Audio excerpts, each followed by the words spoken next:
Welcome once again. Now, police have arrested 3 suspects in connection with the murder by shooting of a popular social media influencer, vlogger, and critic, Ibrahim Tusubira, also known as Jaja Iculi. Iculi was gunned down on Saturday night by unknown assailants about 30 meters away from his home in Kyanja in Kampala, which is, of course, a Kampala suburb. Addressing journalists at police headquarters in Nakuru, police spokesperson Fred Enanga confirmed that Ikuli's attack was targeted and that the attackers fired at him at close range. Enanga says the driver, Matthias Waiswa, who was traveling with the deceased on the fateful night, is part of the 3 suspects in police custody. He adds that the investigative security team is reviewing the entire movement of the late Iculi and his driver on Saturday from Munyonyo, where he was playing football, up to the spot where he was shot from. Joining us now is Daniel Owo. He's a journalist all the way from Uganda. Good morning, and thank you very much for joining us to discuss this unfortunate circumstance. Would like you to please give us an update regarding the murder of Iculi. What updates do we have so far? Okay, thank you so much for having me. Now, so far, police released a statement on Monday evening, and police actually clears that it wasn't, as earlier stated in the earlier statement on Saturday evening, that it was a gunman. But the police confirmed that it was as 2 assailants with one armed with 1 pistol that shot at the car of renowned blogger Isma Olaxes that led to his demise on Saturday evening. Police can also confirm that apparently the driver is being held in under safe custody, and also that there was a communication shortly before the incident happened at about 4 p.m. When the blogger was in another suburb in Kampala, which is Munyonyo, about 40-55 kilometers across the city, away from his residence in Kyanja. So friends and colleagues say he was in Munyonyo for a meeting and a hangout. As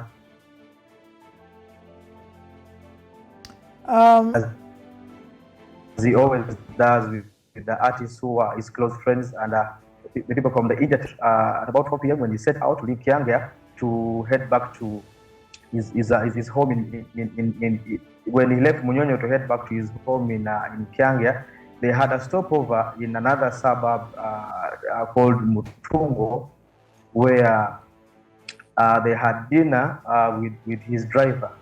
But one incident that rose suspicion was on his way away from Munyonyo to Mutungo, where they had dinner, there was allegedly a phone call from someone that hasn't been identified by police as yet.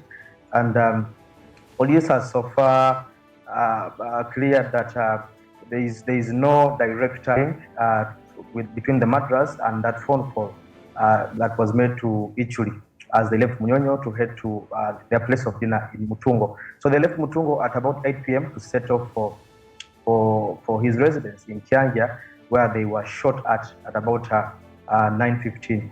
So far, the late Ismail Olaxes Tusubira was laid to rest at his father's home in a place called in Mukono district, and his burial was attended by fellow bloggers, several top government officials, and artists. And so far, Kampala is calm. The bloggers fraternity is mourning one of the greatest bloggers that has arguably been witnessed by the Ugandan social media fraternity, as Isma Olaxes is one of those that really impacted the blogging art in Uganda. Yeah, and now let's talk about, of course, I know there's still an investigation going on, and I hope that the truth is found out. But are there things that have happened in the, weeks or months just before his killing? Yeah, are there things that he may have posted on social media? Was it criticized for any of his, social media posts or anything that you might point to, reasons behind this very, very tragic incident?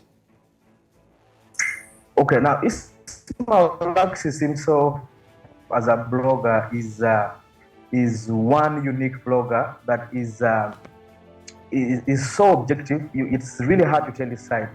Before he has been allegedly, he has been alleged and identified so much with the prevailing government, and most people thought that it was probably working for the government, and he has for several years been identified as one of those that is doing PR for the government on social media.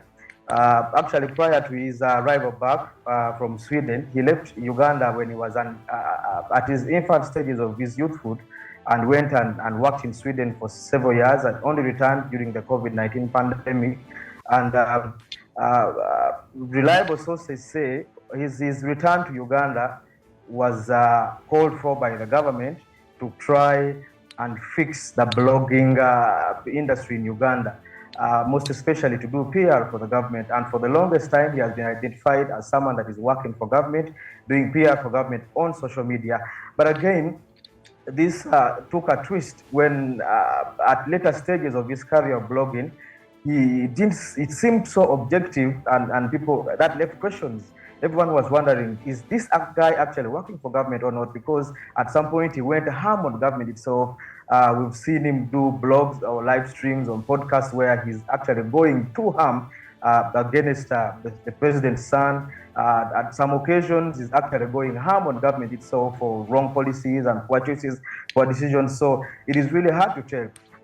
People thought, actually, Ugandans think there was a fallout between him and the government that led to, especially when you pay attention to the posts that happened prior to his gunning. There was a minister of state who was actually shot down, again also in Kyanja, which is a few meters away from his residence. Kyanja has actually been a hot area in Uganda for shootings in the previous 3, 4, 5 years, as several government dignitaries have been shot down in the same area. Now, the post that brought a lot of questions and criticism, and was his stream that he made when the Minister of State, Charles Sengola, for Labor and Gender, was actually shot down. He went on social media and he was harmed. He went ham on the minister. He went ham on actually all government officials, accusing them of not being able to pay workers, poor policies, and he was using harsh language, so many Ugandans think this is one of those posts that led to his demise. Many Ugandans actually also think that he was probably hunted down by people from the government. But again, when you look at the previous statement of police refutes, and police says Ugandans should desist from coming up with all of these kind of theories, because none of them has been proven yet, and investigations should take course. All right, very quickly, as we've run out of time for this conversation, has the government said anything about this yet? The government hasn't come out to give its position about this yet. However, the president, through his official Twitter handle, was able to mourn together with Ugandans and the mourners and the family of the late Ismail Alexis in a condolence message. All right. It's a really, really sad story. And of course, we would continue to push for safety and protection of journalists, and not just journalists we see on television, but even those in the digital media space, bloggers and the likes. We hope that, of course, the proper investigations are carried out and the Ugandan government is able to find the killers. Thank you very much for your time this morning. We look forward to seeing you again if there's developments on the story. Well, thank you so much for having me.